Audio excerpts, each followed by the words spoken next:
A paz de Deus, meus preciosos queridos irmãos, sempre no glorioso nome. É de quem, gente? Mas é de quem? É do Senhor Jesus.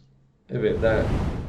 Autor e consumador da nossa fé, Salvador das nossas almas. Derramou o seu precioso sangue para justificar na presença do juiz eterno, né? Justificar-nos na presença dele. E nos dá a salvação de uma maneira tão gloriosa, né? Um presente de Deus. Um presente para as nossas almas. É só pegar pela fé. É só pegar pela confiança. Duvidar para quê? Fala a verdade. Ele é o Salvador. Né? Veio, trouxe a sua palavra. Pagou na cruz a nossa culpa. Fala 20 vezes, quem crê em mim tem a vida eterna. Duvidar para quê? Duvidar para quê, né? Mas a turma gosta de seguir homens, né? Ir pelo caminho do engano e da mentira. A palavra de Deus diz, né? Aquele que não ama a verdade vai amar a mentira. Não há outra possibilidade, né? Então, é o que acontece. Veja, por exemplo, o que está dizendo aí o Salvador Bueno. Nós vamos estar no paraíso de Deus, onde vamos viver com Cristo, até que se cumpra, porque o processo de salvação não terminou ainda. Haverá que haver o juízo final. Os irmãos sabem, quando nós sabemos que vai haver um juízo, o juízo ele pode não só condenar, como também pode absolver. Então, está aqui quando o Senhor vai fazer o juízo daqueles que ficaram e vão ser julgados pelas obras, pelos atos que cometeram. O juízo ele pode não só condenar, como também pode absolver. Como também pode absolver. Como também pode absolver. É aquilo que eu já falo para vocês há muitos anos, né? A melhor expectativa que tem estes homens é comparecer diante de um Deus que é justiça absoluta, que é santidade absoluta. Aí não vai ter jeito, né? É condenação, é perdição eterna. Então, veja só, né? A melhor expectativa, né, que esse homem tem é comparecer no juízo final, que é conhecido como o grande trono branco. Nesse tribunal, meus queridos, não vão comparecer os crentes salvos em Jesus Cristo. Os crentes salvos em Jesus Cristo, eles vão comparecer no tribunal de Cristo, que será logo após o arrebatamento. Haverá o arrebatamento, e então a primeira coisa que vai acontecer após estarmos com o Senhor nos ares, na glória, é o tribunal de Cristo. Neste tribunal, o mérito dele não é salvação, é condenação. Porque todos que estão ali são almas salvas por toda a eternidade. Descrito aqui, veja, está aqui em 1 Coríntios capítulo 3, né? Está escrito, olha, veja aqui. A partir do versículo 10, diz assim, ó, segundo a graça de Deus que me foi dada, pus eu, como sábio arquiteto, o fundamento e outro edifica sobre ele. Mas veja cada um como edifica sobre ele. Porque ninguém pode pôr outro fundamento além do que está posto, o qual é Jesus Cristo. Então veja, o fundamento verdadeiro é o Senhor Jesus, a sua obra, o seu ensino, o seu sacrifício na cruz do Calvário. A congregação pôs uma porção de fundamentos. Eu apresentei já uma lista para a nossa salvação, né? O fundamento das boas obras, motivo de vários vídeos, inclusive deste vídeo aqui, né?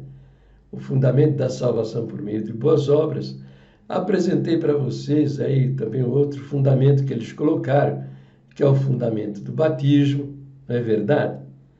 Tem o fundamento da firmeza, tem o fundamento da fidelidade, tem o fundamento de permanecer dentro da congregação cristã do Brasil até o último suspiro da sua vida, né? O fundamento de pertencer à igreja, que inclusive vocês estão vendo como tela de fundo deste vídeo aqui, no seu início e no seu final, eu estou apresentando, né? Que se pertencer à igreja fosse um fundamento para a nossa salvação, Jesus teria dito, né? Ele fala: quem crê em mim tem a vida eterna. Se a igreja fosse um fundamento para a nossa salvação, ele diria: quem crê em mim e pertence a uma igreja, né? Ou membro da congregação cristã do Brasil, tem a vida eterna. Mas ele não fala nada disto, né?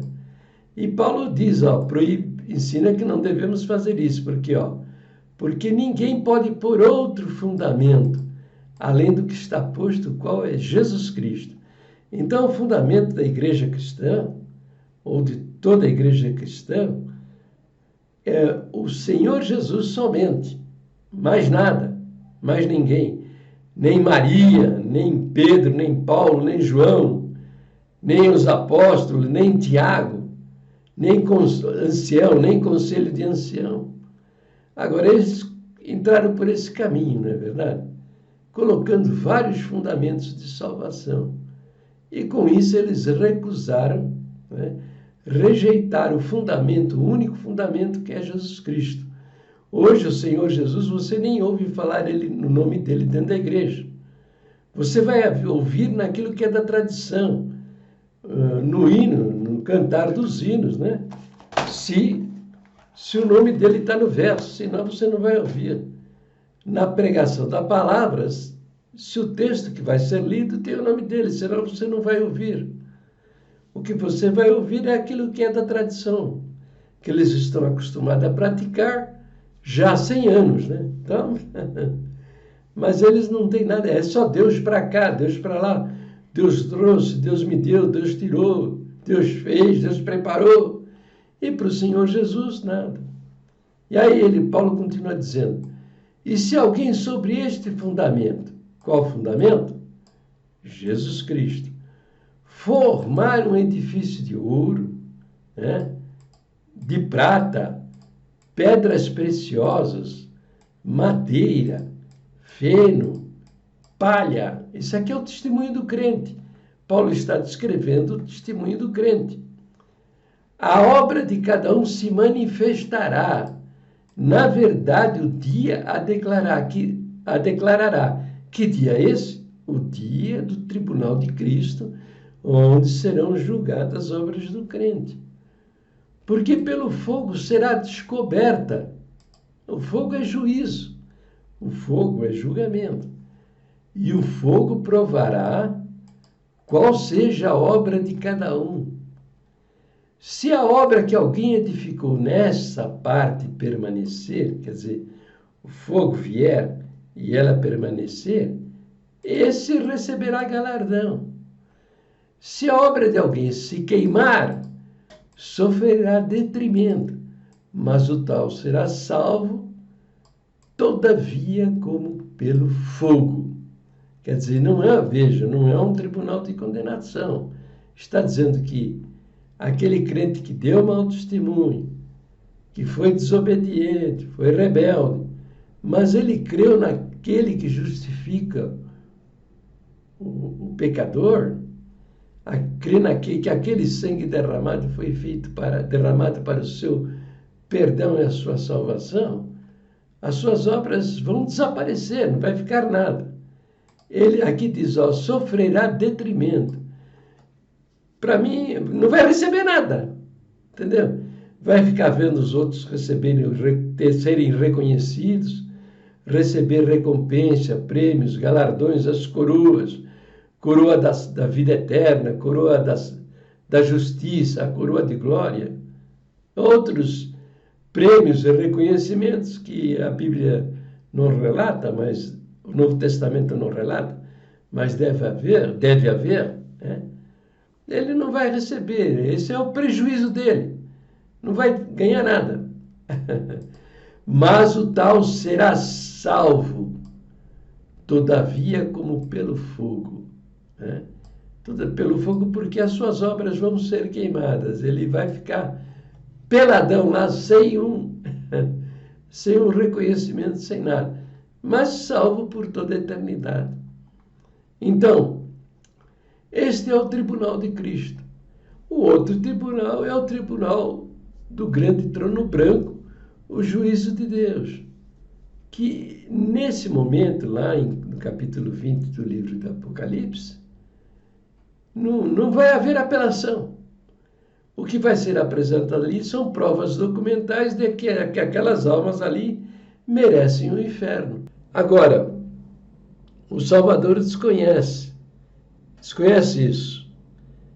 A expectativa dele é comparecer no juízo final. Não é um julgamento. O juízo final não é um julgamento. É um juízo final. Ali vão ser abertos os livros da vida, né? Como está escrito aqui, ó. E vi um grande trono branco, e o que estava sentado sobre ele, de cuja presença fugiu o céu e a terra, e não se achou lugar para eles. E vi os mortos, grandes e pequenos, que estavam diante de Deus, e abriram-se os livros, e abriu-se outro livro que é o da vida. E os mortos foram julgados pelas coisas que estavam escritas nos livros segundo as suas obras.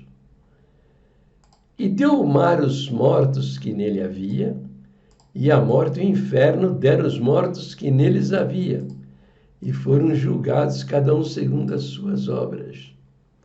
E a morte e o inferno foram lançados no lago do fogo. Esta é a segunda morte. E aquele que não foi achado escrito no livro da vida foi lançado no lago de fogo. Então veja, aqui não vai ter apelação, não vai ter um advogado de defesa para defender esses que estão aí nesse tribunal. Não vai acontecer isso.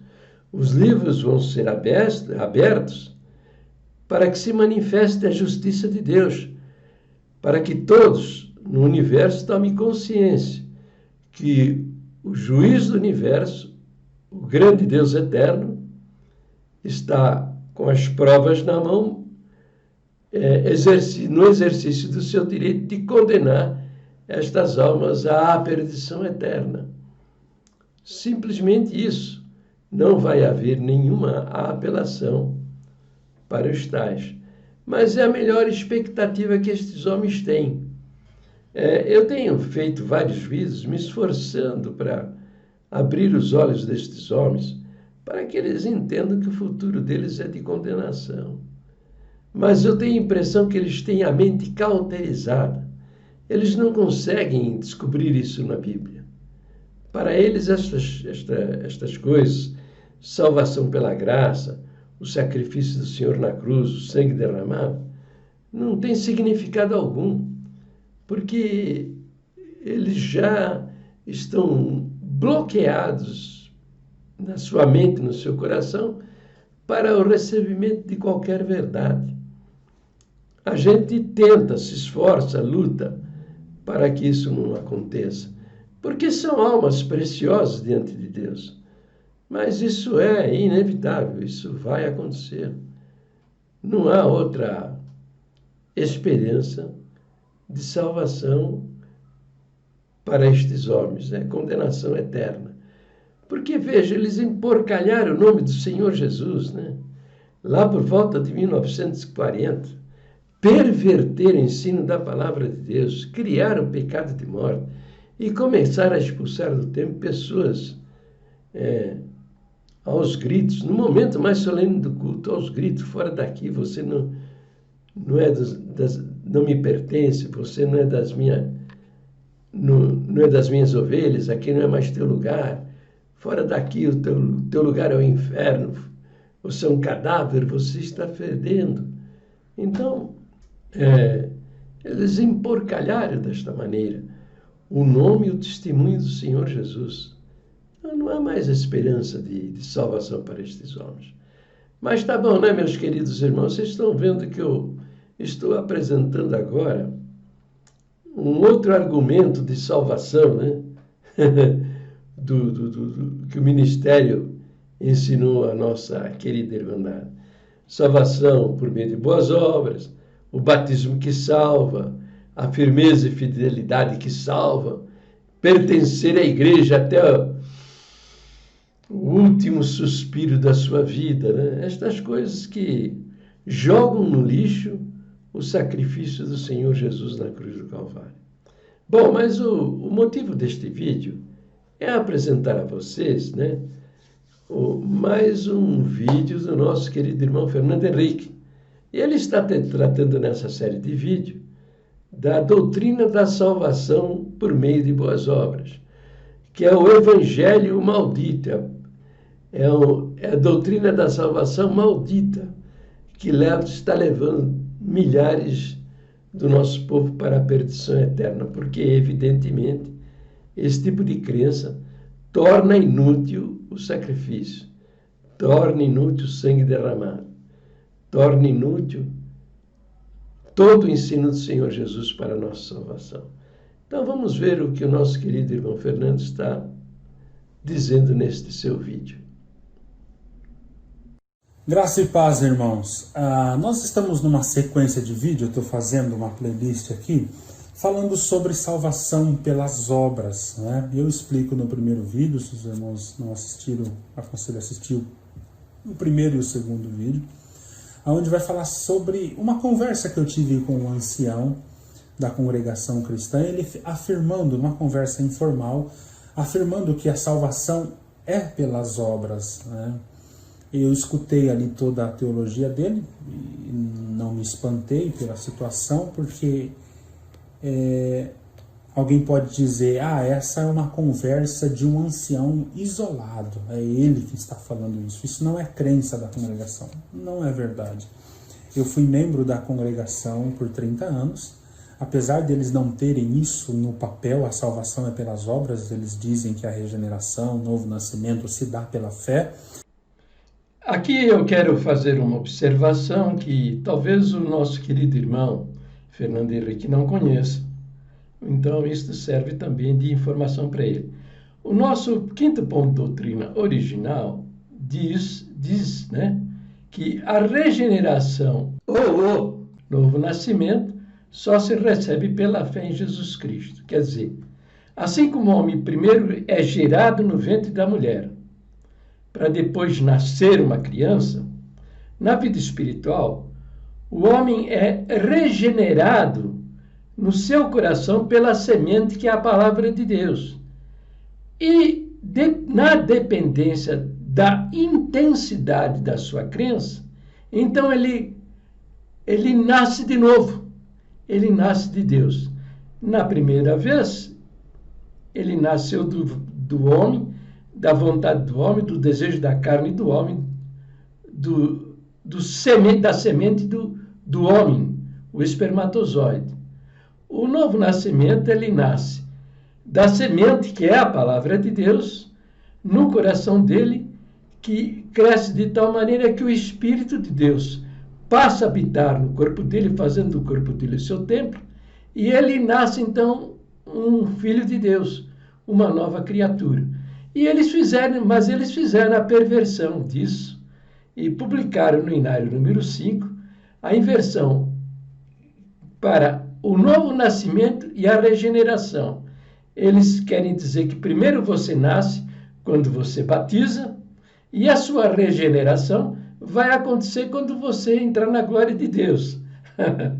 Então está aí, está provado uma perversão das nossas doutrinas originais. Está entendendo? Segue o vídeo com o nosso irmão Fernando Henrique. Mas não é isso que você vê na prática da igreja, né? No dia a dia da igreja. No dia a dia da igreja, o que é pregado de forma direta ou indiretamente, consciente ou inconscientemente, é que sim, a salvação ela é pelas obras. E até quando eu era ainda membro da congregação, eu fiz um questionário. Quando eu comecei a ter contato com o Evangelho e conhecer o Evangelho, a palavra da verdade, o Evangelho da salvação, a graça de nosso Senhor Jesus Cristo, eu comecei a fazer um questionário. Eu cheguei numa encruzilhada, né? E a encruzilhada era o seguinte: espera aí, o que eu estou aprendendo biblicamente não está batendo com aquilo que eu aprendo, o que eu aprendi nos púlpitos, nos cultos de jovem, nas reuniões de mocidade, nas buscas dos dons e nos cultos, enfim, não está batendo. Alguém está errado. Ou a Bíblia, ou quem está pregando. Mas como para mim era muito forte, né, para qualquer CCB raiz, tal como eu era, o que o irmão prega no púlpito, né, é Deus falando na boca dele. É quase que uma infalibilidade papal. Existe uma doutrina católica, né, que quando o Papa ele senta na cadeira de Pedro, né, ele está em ex-cátedra, na cadeira de Pedro, ele está debaixo de inspiração do Espírito Santo, e tudo que ele falar, escrever ali nas bulas papais é infalível. É a infalível palavra de Deus. Por isso você vai ver muitas doutrinas na Igreja Católica que não está na Bíblia. Aí você fala, de onde vocês tiraram isso? Eles vão dizer, não, isso não está na Bíblia. Isso foi o Papa Pio XII que escreveu em 1950, por exemplo, né? Ele escreveu debaixo de inspiração do Espírito Santo. Na congregação existe isso, só que na congregação não é um Papa só que existe, são vários Papas. Todos aqueles que pregam ali, eles, eu pelo menos creio, e a maior parte dos membros crê, que é o Espírito Santo falar. Então, para me chegar assim numa pergunta, alguém está errado? Ou a Bíblia, ou quem está pregando. Porque não está batendo as informações. Ele está dizendo uma coisa, o pregador está dizendo uma coisa, porém eu li a Bíblia, estou estudando a palavra de Deus, e a palavra de Deus diz outra coisa. E um dos assuntos muito conflitantes que tirou de vez a minha tranquilidade até eu compreender a palavra de Deus foi esse tema, salvação pelas obras, né? Porque a questão que nasce dentro, quando você começa a entender o evangelho da salvação e você começa a aprender que nós somos salvos por meio da fé e que não existe outra maneira de ser salvo, ser aceito, a não ser por meio da fé em Jesus, vai entrar aquela antiga questão que já fizeram lá para o apóstolo Paulo, quando Paulo começou a pregar para os judeus que a salvação era pela fé. Os judeus perguntaram o quê? Então você quer dizer que eu não tenho que fazer nada? Quanto mais eu pecar, mais a graça vai abundar. Então, para a graça abundar, eu preciso pecar. Você é um libertino. Você está pregando aí para as pessoas viverem uma vida devassa. Faça o que você quiser, porque eu não preciso fazer nada. Eu sou salvo pela fé. E o apóstolo Paulo responde essa pergunta, essa acusação, na verdade, dos religiosos, dos fariseus, dos judeus, de forma categórica. Permaneceremos no pecado para que a graça abunde? De maneira nenhuma. Como nós vamos viver para o pecado se nós já morremos para o pecado, se nós já somos nova criatura? O que o apóstolo Paulo está ensinando é que uma vez que você creu em Jesus e foi salvo, você tem um novo coração, uma nova mente. Você está morto para o pecado. Alguém que creu de fato, alguém que foi salvo de fato, ele tem agora um novo coração. Ele não quer mais o pecado, ele deseja Deus, ele deseja crescer em santidade, ele deseja crescer em amor. Por quê? Porque ele foi salvo pela fé em Jesus. E quando eu comecei a aprender a essas coisas, e eu vou fazer mais vídeo falando sobre isso de forma mais detalhada, eu cheguei numa encruzilhada. Ou a Bíblia está errada, ou que esse indivíduo que está nos púlpitos falando Deus me manda pregar, está errado. E para mim era mais fácil falar que a Bíblia estava errada do que falar que o homem de Deus estava errado, né? Então que eu descobri que, eu vi claramente, né, que a congregação ela pregava uma salvação pelas obras. Eu fiquei tão chocado que eu fiz um questionário de perguntas. Eu falei, eu vou tirar a prova real disso aqui. Fiz um questionário com 30 perguntas na época e saí perguntando para as pessoas. As duas primeiras perguntas era justamente em cima desse tema, salvação pelas obras. Eu queria ver se as pessoas acreditavam que a salvação era pelas obras. E a primeira pergunta era a seguinte: se Cristo voltar hoje, você vai para o céu? Só isso, sim ou não? Então a primeira pergunta, 50% respondia sim, eu vou. E o outro 50% respondia não. Aí a segunda pergunta era: se sim, por que sim? Se não, por que não? 100% das respostas que me deram. Eu envolvi vários irmãos para fazer esses questionários também. Irmãos, 100% respondia sim. Os que respondiam sim, respondia a segunda pergunta assim: sim, se Cristo vir hoje, agora, eu vou. A segunda pergunta era, por quê? Aí eles respondiam, porque eu faço isso, eu sou fraco, mas eu procuro servir a Deus, né? Deus conhece o meu coração. Meu Deus do céu. Eu tenho as minhas dificuldades, mas pela graça e misericórdia de Deus, sirvo a Deus desde os meus 17 anos, batizei com 13 anos. Ou seja, ele vai para o céu, sim. Por quê? Porque eu fiz isso, eu fiz aquilo, eu fiz mais aquilo outro. Eu não fiz aquilo, eu fiz... Ou seja, Deus vai olhar para ele e vai falar, rapaz, esse menino aí, pensa no menino esforçado, hein? Ele tem umas coisinhas erradas ali, mas o que ele fez de bom pesa muito mais. Então, ó, troféu joinha para você, você vai para o céu.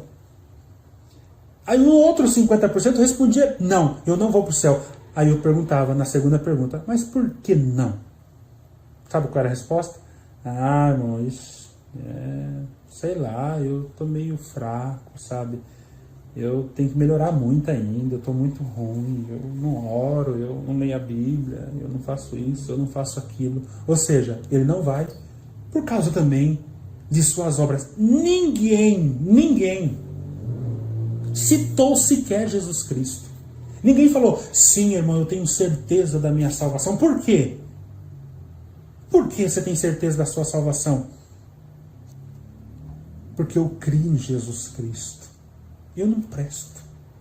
O que cabe a mim é condenação. Eu sou um pecador miserável. Mas eu crio naquele que é justo e que justifica o ímpio. Aquele que morreu pelos meus pecados, que tomou sobre si os meus pecados passados, presente e futuro. E quando eu criei nele, eu fui transformado, recebi um novo coração, uma nova mente.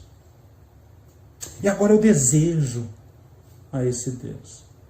Eu busco esse Deus, não porque eu sou bom, mas porque ele me transformou. Eu sou uma nova criatura. Porque tanto querer, Paulo vai dizer em Filipenses 1,6, tanto querer... quanto o efetuar, né, não é Filipenses 1,6, perdão, eu não sei onde está escrito, mas ele vai dizer, tanto querer quanto o efetuar, é Deus que opera em nós.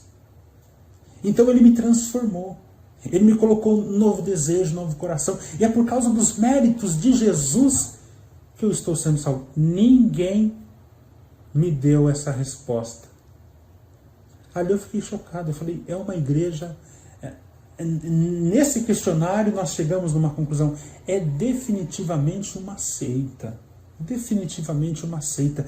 Cristo é um mero coadjuvante. Eu até queria entender qual é o papel de Cristo. Eu quero fazer um vídeo falando sobre isso. Qual é o papel de Cristo no meio dessa doutrina tão estranha às Escrituras? E o que gera essa crença? Essas pessoas que responderam esse questionário para mim, o que gera isso no coração dela? Essa doutrina, porque membros da congregação têm a ideia assim, doutrinas é coisa vaga, coisa que não muda a minha vida. O importante é amar Deus, é sentir Deus. E eles acreditam que a doutrina na qual eles acreditam não transforma, não mexe, não interfere na sua vida, no seu dia a dia. Irmãos, aquilo que nós acreditamos transforma todo o nosso dia a dia, a nossa vida. Se você crê numa doutrina errada, você tem uma vida torta. Se você crê numa doutrina correta, você tem uma vida de crescimento em graça, em alegria, em amor e santidade.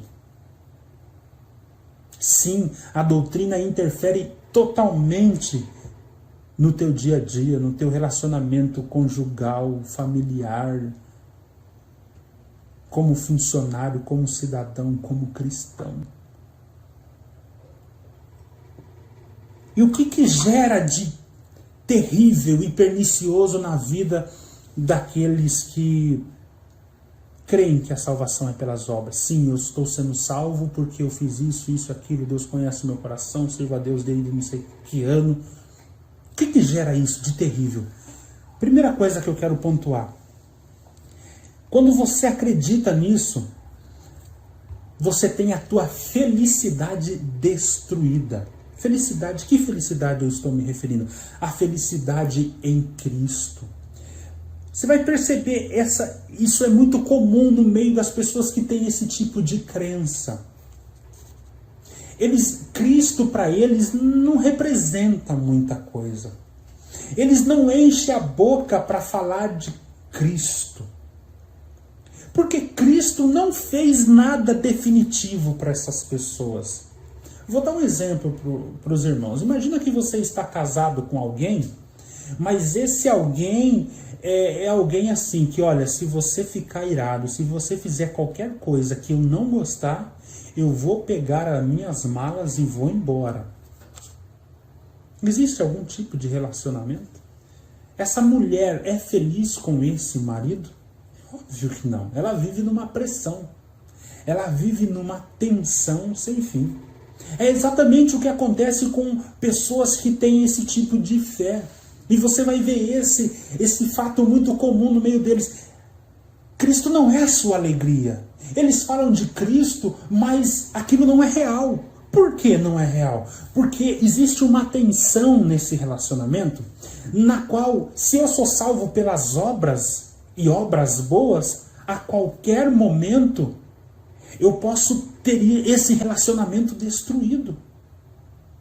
Eu me lembro como adolescente, como jovem, você vai ver isso nos jovens, por exemplo, a gente fazia coisa errada e você ia para uma reunião da mocidade, por exemplo, depois que você fez alguma coisa ali que é um pecado, que aquilo te atormentava, né? E você ia para a reunião da mocidade, por exemplo, por terra, moído, e aquela coisa assim, Deus não me ama, eu não sinto mais a presença de Deus, eu não choro, eu não arrepio, eu não falo em língua, mas também eu fiz aquilo, eu fiz mais aquilo, e quando eu não sentia aquela emoção que se chama de presença de Deus, aquela emoção, eu falava, mas também, eu falava que era o diabo que estava me acusando, eu deixei de fazer isso, eu não fiz aquilo, e mais aquilo outro, eu ia para as reuniões da mocidade, meus amigos, todos eles naquele dilema.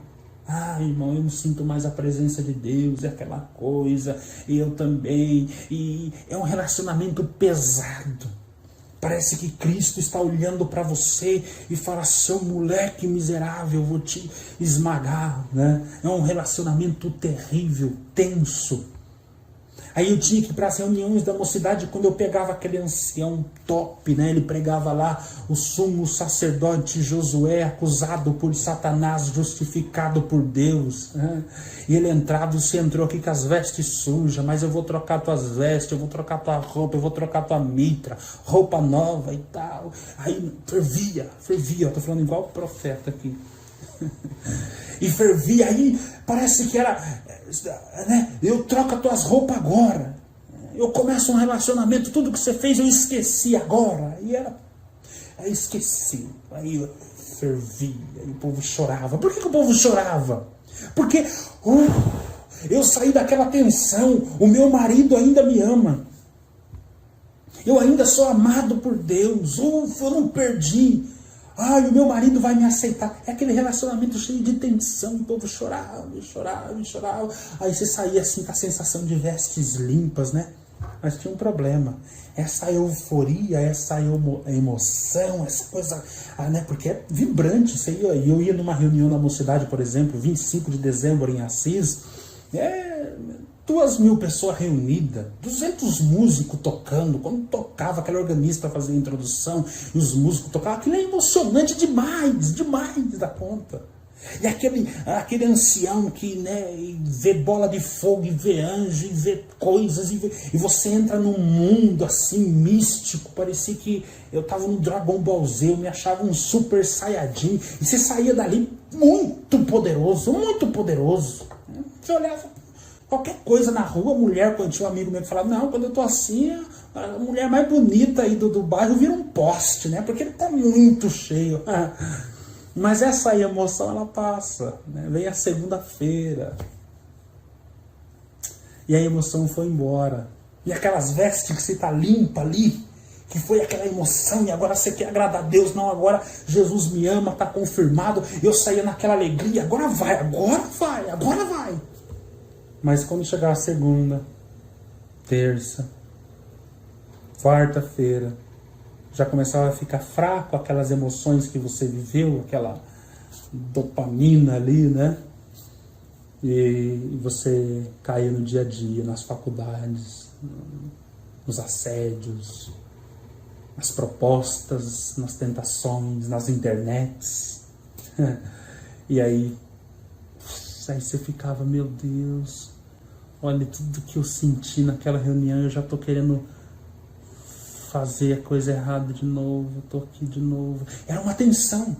Então esse relacionamento tenso, Cristo não podia ser a tua alegria. Eu já cheguei a pensar, falei, por que existe Deus, né? Já pensei, claro que já pensei isso. Se você nunca pensou isso, é da congregação e nunca pensou isso, olha, parabéns. Fala, por que existe Deus? Isso é uma pergunta comum de jovens. Eles não vai falar isso, não vai revelar isso, mas é verdade. Por que existe Deus? Ele fica olhando tudo que a gente faz. Tudo, ai, meu Deus do céu, tá louco. Por que eu batizei também com 13 anos? Por quê? Porque é um relacionamento pesado. Porque a crença na salvação pelas obras acaba, destrói a felicidade em Cristo. Não tem nada a ver com o que o apóstolo Paulo via em Cristo. O apóstolo Paulo, ele cantava. Ele não tinha essa atenção, porque ele não estava esperando nele obras que fariam que Deus olhasse para ele e falava, Paulo, você é um menininho top. Paulo não esperava isso. Paulo, ele já tinha certeza. No tribunal de Deus, Paulo já sabia que o martelo de Deus bateu definitivamente em Cristo, lá na cruz de Cristo, quando Cristo morre, e eu fui atraído em Cristo. Paulo sabia que naquele momento Deus bateu o martelo e falou assim, Paulo é justo na minha presença. Por causa de quem? Por causa do meu filho. Ele creu no meu filho e a justiça do meu filho cobriu Paulo. E eu amo Paulo como eu amo Jesus Cristo, meu filho. E o meu amor não tem altos e baixos. Paulo vai dizer, se ele nos amou e sendo nós inimigos, Paulo vai dizer, ele me amou quando eu era inimigo dele. Ele não fará por nós agora todas as coisas? Ele não livrará da ira que há de vir? Ele não me livrará do inferno? Se ele me amou quando eu era inimigo, imagino agora que eu já estou reconciliado com Deus. Nada. Apóstolo Paulo vai cantar, porque eu estou certo de que nem a morte, nem a vida, nem anjos, nem principados, nem potestades, nem presente, nem porvir, e nenhuma outra criatura pode me separar do amor de Deus que está em Cristo Jesus. Ele está dizendo, nada pode me separar. Paulo está descansado, confiando em si, confiando inteiramente em Jesus Cristo. É aqui que Filipenses 1,6 entra. Ele vai dizer, não, eu estou certo de que aquele que começou em mim a boa obra, ele vai concluir, ele vai terminar, ele vai aperfeiçoar até o dia de Cristo Jesus. Ele que começou, ele que vai terminar. Não depende de mim, depende dele. É ele que opera em mim o querer, é ele que opera em mim o efetuar.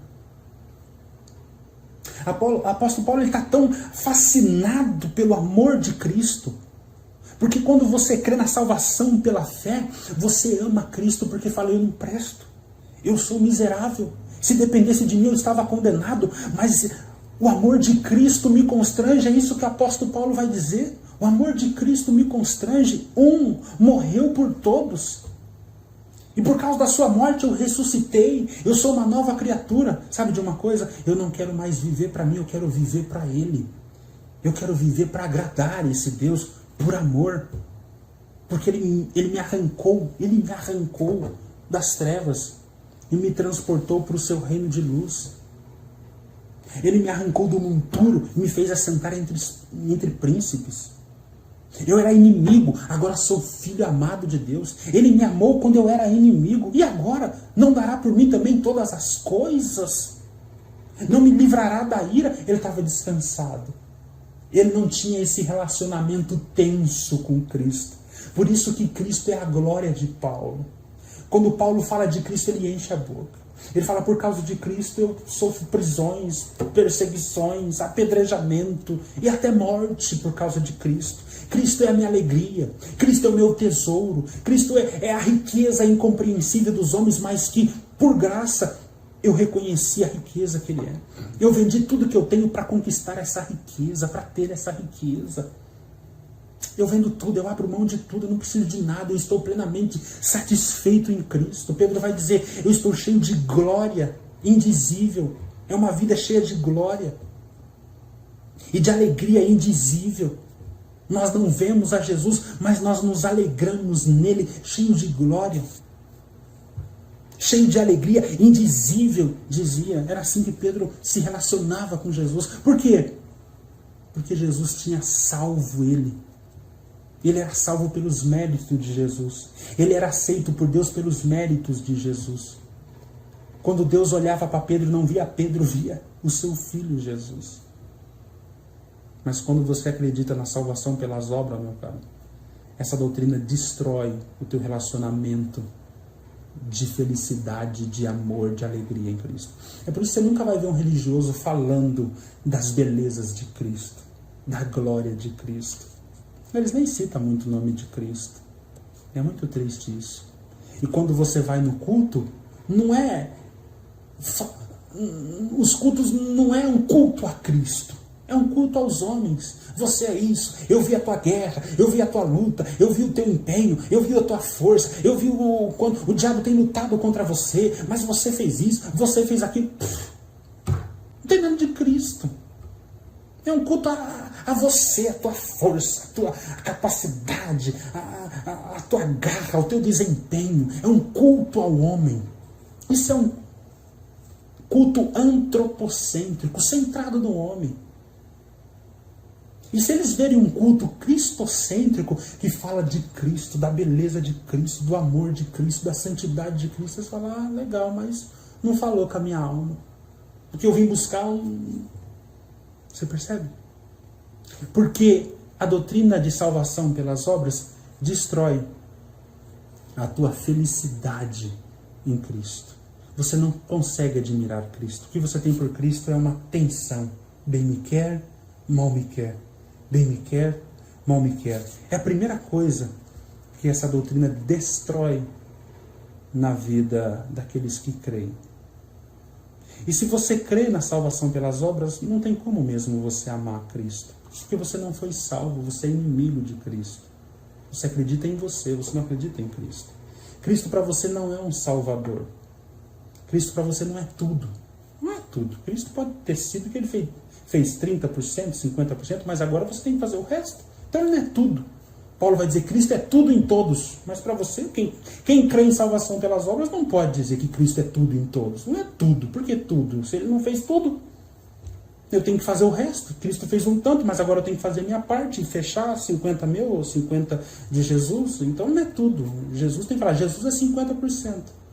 Então se Cristo não é tudo para você, ele destruiu a tua felicidade. Por isso você vai ver pessoas que vivem ali um peso, né? Um peso. Elas não falam, lógico que não.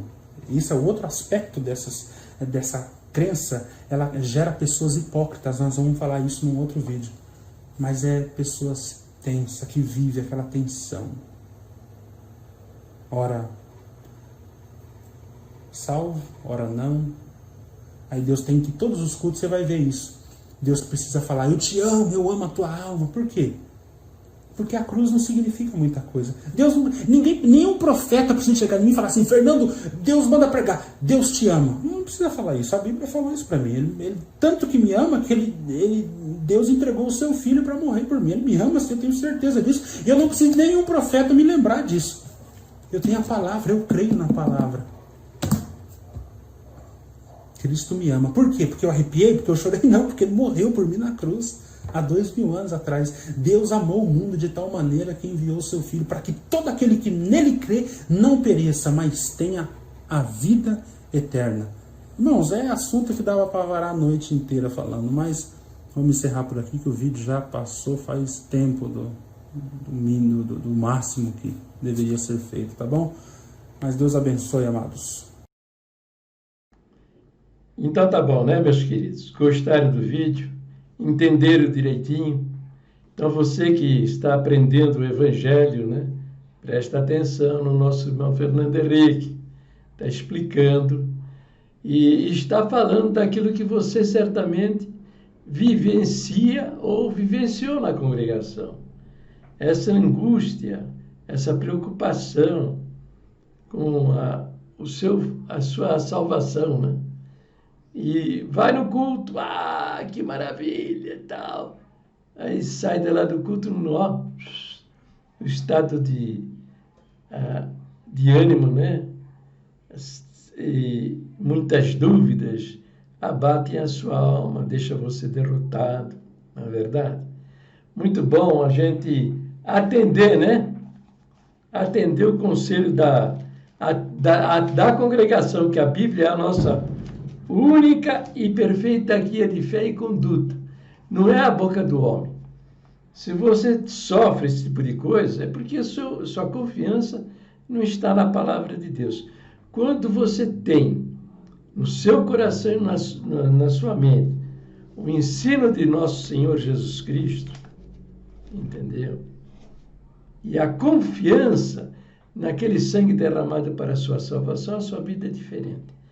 Para o vídeo por aqui, se inscreva no meu canal, divulgue os meus vídeos nas redes sociais, no Facebook, no Instagram, no Twitter, lá nas comunidades do Facebook, nos grupos, né, do Facebook, e também do nosso Fernando Henrique. Se inscreva no canal e vamos divulgar os vídeos do nosso querido irmão Fernando Henrique. Para o vídeo por aqui, Deus abençoe a todos. Fiquem todos na paz gloriosa do nosso Deus, sempre no precioso nome do Senhor Jesus. Amém? Amém.